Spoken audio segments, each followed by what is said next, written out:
Hello दोस्तों, आप सभी का स्वागत है मेरे चैनल पे। आज हम लोग पढ़ेंगे शंकु के बारे में। शंकु में हम लोग सबसे पहले पढ़ेंगे कि एल कैसे निकाला जाता है, एच कैसे निकाला जाता है और आर कैसे निकाला जाता है। चलिए हम एक एक एग्जाम्पल पे देखते हैं कि एल को कैसे निकालेंगे, एच को कैसे निकालेंगे, आर को कैसे निकालेंगे। तो चलिए पहला एग्जाम्पल हम लेते हैं, एल कैसे निकालेंगे। पहले जैसे मान लीजिए कि हमारा एच के मान अगर दे दिया जाता है कि 12 मीटर हो और आर के मान दे दिए हमारे 5 मीटर हो। एच मतलब हाइट, हाइट के मतलब ऊंचाई। ये जो दिख रहा है ना, आप यहां से लेके यहां तक क्या बोलते हैं, इसको ऊंचाई बोलते हैं। और यहां से यहां तक इसको क्या बोलते हैं, त्रिज्या कहते हैं। त्रिज्या को हम लोग आर से लिखते हैं, ऊंचाई को हम लोग एच से लिखते हैं और तिर्यक ऊंचाई को हम लोग एल से लिखते हैं। तो चलिए यहाँ पर दिया हुआ है एच के मान 12 मीटर और आर के मान 5 मीटर। इससे हम लोग क्या निकालेंगे, ए निकालेंगे। तो एल कैसे निकलेगा, एल के फॉर्मूला जो मेरा बनता है एच स्क्वायर प्लस में आर स्क्वायर होता है। एल के लिए प्लस होता है और एच और आर हमको निकालना होगा, इसके लिए माइनस होगा। तो देखिए एल निकालने के लिए H square plus R square. तो चलिए एच के लिए मान कितना दिया गया है 12, तो 12 स्क्वायर हो जाएगा और यहाँ पे 5 स्क्वायर हो जाएगा।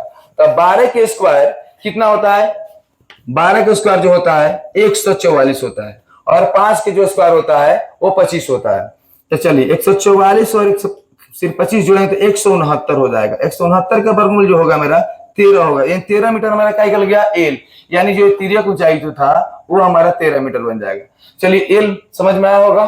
फिर हम लोग जानेंगे एच कैसे निकाला जाता है। तो चलिए एच के लिए फिर एग्जाम्पल हम देखते हैं। एच यानी हमको एल दिया रहेगा 25 मीटर मान लीजिए और एच दिया गया 24 मीटर। हम पहले आर निकाल लेते हैं, यहाँ पे आर हुआ। तो चलिए आर निकालने के लिए फॉर्मूला क्या होता है, आर बराबर क्या होता है, रूट अंडर एल स्क्वायर और माइनस में एच स्क्वायर होता है। अब एल क्या है 25, तो 25 का स्क्वायर हो जाएगा, यहाँ पे 24 का स्क्वायर हो जाएगा। 25 के स्क्वायर क्या होता है 625 होता है। तो 25 में स्क्वायर का मतलब इस बात को 2 बार लिखना है। तो 25 में जब हम 25 से गुणा करेंगे तो मेरा आएगा 625। फिर देखिए 24 में 24 उसी प्रकार गुणा करें 2 बार, तब आएगा 576। यानी 625 में से 576 घट जाएगा तो मेरा आएगा यहाँ पे 49। इसका वर्गमूल जो हो जाएगा वो 7 हो जाएगा। चलिए आपको आर भी निकालने सिखा दिए और एल भी निकालने के सिखा दिए। अब हम लोग पढ़ेंगे एच कैसे निकाला जाता है। तो चलिए एच निकालने के लिए आपको एच वाट रहेगा। एल बराबर मान लीजिए आपको 13 मीटर दिया जाए और एच आर बराबर दे दिया 12 मीटर, तो आपको एच कैसे निकलेगा। तो इसलिए एच जो निकालने का सूत्र जो मेरा होता है root under L square minus R square होता है। ठीक है, तो देखिए एल की जो मान है हमारा है वो 13 मीटर है, ठीक है, और ये आर की जो मान है वो 12 मीटर है।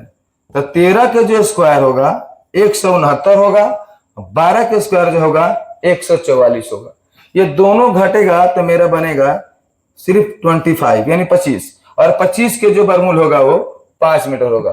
तो चलिए देखिए सबसे पहले हमको एल मतलब तिर्यक ऊंचाई होता है, एच मतलब ऊंचाई होता है, आर मतलब त्रिज्या होता है। तो इसमें हम देख लिए कि एल कैसे निकाला जाएगा, एच कैसे निकाला जाएगा, आर कैसे निकल जाएगा। ये जब तीनों निकालने आ जाएगा तो आपको शंकु का क्षेत्रफल, शंकु का संपूर्ण क्षेत्रफल आसानी से निकल जाएगा।